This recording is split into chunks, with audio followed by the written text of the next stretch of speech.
Ang punong kahoy na ito guys ay teakwood sa English, pero dito sa amin sa Iloilo, tinatawag namin siyang dugo-dugo ni Maria. Bakit dugo-dugo ni Maria? Kasi nga, pag na-scratch mo yung kanyang dahon, nagiging pula.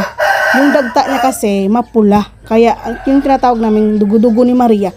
Pero hindi ko alam na teakwood pala ito. Yung teakwood kasi lagi ko lang yan naririnig na hard, durable, at saka ginagawang muebles. Ngayon ko lang talaga nalaman guys na mahal pala itong kahoy na ito. Kung makikita ninyo guys, nung ikiniskis ko yung dahon niya, di ba po mapula? Kaya tinatawag namin siyang dugo-dugo ni Maria. Tsaka nung nag-aral ako ng high school, marami yan before ng school namin, marami yung mga puno na ganyan.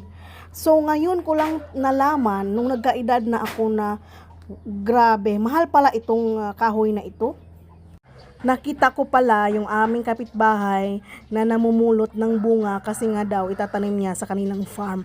Ay wow, sana all my farm. Thank you so much for watching guys. Bye!